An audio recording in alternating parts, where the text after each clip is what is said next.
Привет. Не думал, что видео по Гурбоксу залетит снова. Из-за чего вы даже набрали нужное количество голосов на моем опросе. Ой, не то. Вот этот опрос. В общем, вы большие молодцы, я вами горжусь, и были бы вы тут, я каждому бы отсосал. Короче, я сделал видос по вашим теориям о Гурбоксе, которые вы оставляли под моим самым популярным видео на канале. Также я узнал, что в Гурбоксе есть официальный сюжет. В этом мне тоже помогли комментаторы, но он будет в конце. А сейчас взлетайте поудобнее, мы присаживаемся. Теория от Мид Капибара. Моя теория заключается в том, что мы не игрок, а тот, кто застрял в закулисье. После этого мы нашли артефакты и получили все возможности, которые у нас есть в игре. По сути, это то, о чем я и говорил в своем видео, но немного в другом ключе. Из его теории можно взять вот что. Все, кто попадает в закулисье, имеют возможность путешествовать по уровням, если, конечно, выживут. Но сами игроки — это те, кто выжил и по какой-то причине нашли артефакт, что позволило им управлять временем и пространством. Теория Челика 593. Вот моя интерпретация сюжета. Появляется вирус. Вирус поражает человека, делая его агрессивным. Скорее всего, вирус появился из-за опытов над заключенными на карте Conspirace. По поводу плакатов. Это попытки отговорить зараженных от насилия и убийства. Но почему же наш герой не заражается? На самом деле причина кроется в оружии, или же разрушителе реальности. Так написано в описании игры. Здесь идет прямое столкновение нормальных людей, используя пропаганду мира, и зараженных, скорее всего мутантов или маньяков, которые пытаются сожрать и убить всех, кто не такой, как они. А наше оружие, которое, как мы выяснили, переводится как разрушитель реальности, и правда может разрушать реальность, позволяя главному герою перемещаться по уголкам мира, создавая предметы и делая себя или других неуязвимыми. Больше мне нечего добавить, кроме того, что здесь также основой истории является загадочный артефакт. У меня даже появилась мысль о том, что будет, если отобрать у персонажа разрушитель миров. Но эта теория была быстро опровергнута из-за наличия мультиплеера, так как там у пользователей сервера нет артефакта. Теория от комментатора Tertic 898. Она понравилась мне больше всего, и как кажется, он действительно запарился над тем, чтобы это найти. И да, я заметил себя, пускай чуть больше, чем через 3 месяца. Сразу скажу, чтобы не было вопросов. Tertic искал зацепки, основываясь на этих плакатах, которые разбросаны по всей игре, и их я тоже показывал в прошлых видео. У меня переводится как массовая вспышка линсохи, если вы заполните форму с троеточие, не поддающийся контролю, троеточие, воля разума, троеточие. Вы должны. Я поискал слово Hatred. Это компьютерная игра в жанре аркадного шутера, разработана и выпущена польской компанией Destructive Creation для Windows в 2015 году.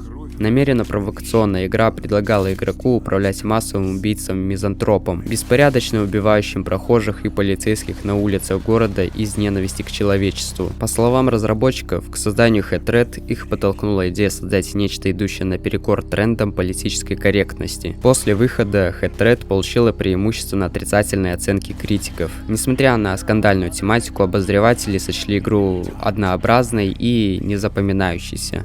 Возможно, эта вселенная как-то связана с Гурбокс.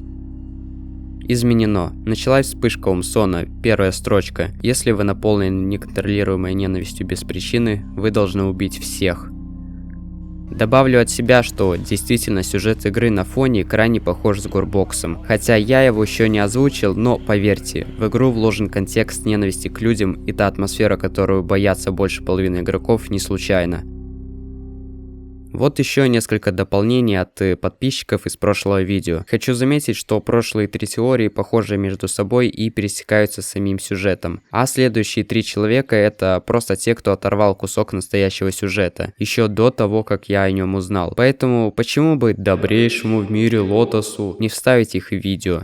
Антонио Припиздечи. Анкоха — это вирус, который сделал главный герой игры, за которого мы играем. Его, кстати, зовут Фил. Говномес 91927. Вообще, разработчик сам говорил, что главный герой — это какой-то профессор, который сошел с ума. Генерал Петушок. Анкоха — это болезнь, которой болеют черные мутанты. Конечно, это было дополнение уже не к теориям, а к настоящему сюжету игры. Ну и вот сам долгожданный лор, которого вы долго ждали.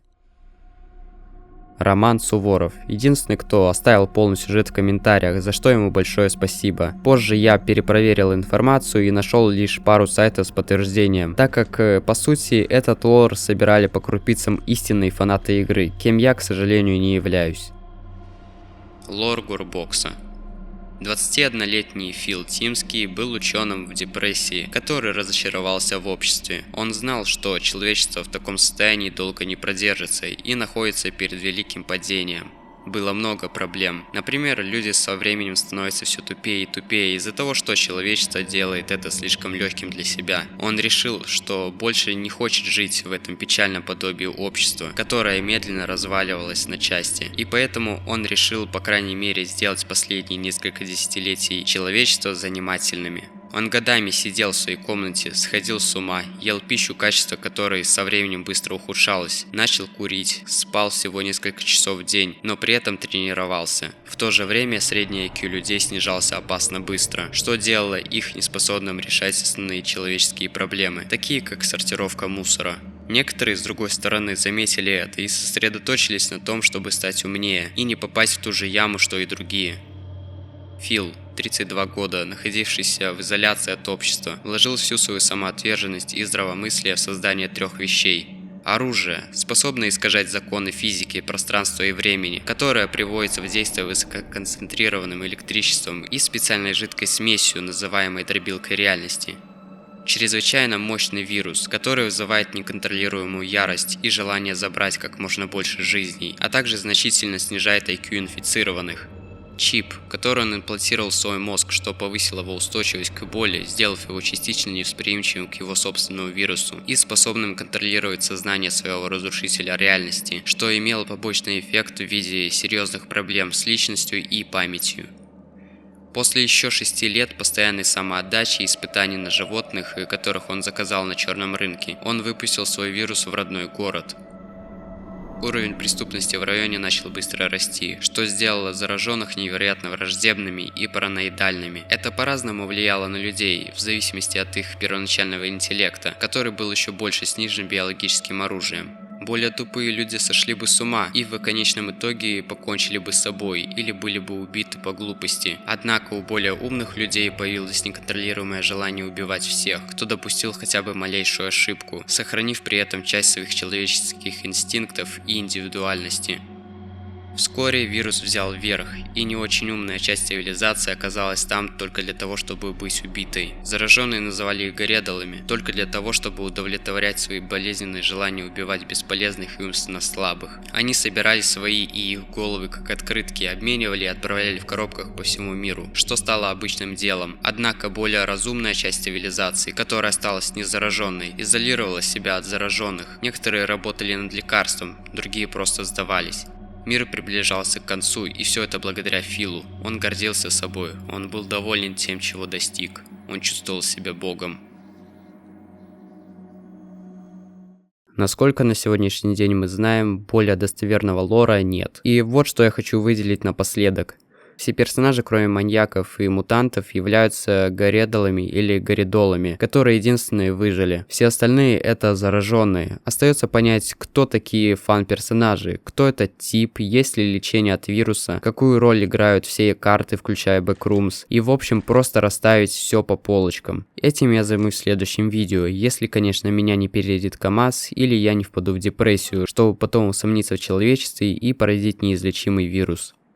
В общем, спасибо за просмотр. Всю инфу по тому, как я делаю видео, как и уведомления и прочую хрень я выкладываю в своем телеграме. Ну и в принципе там много опросов и эксклюзивчика. Вот я снимаю трусы. Пока.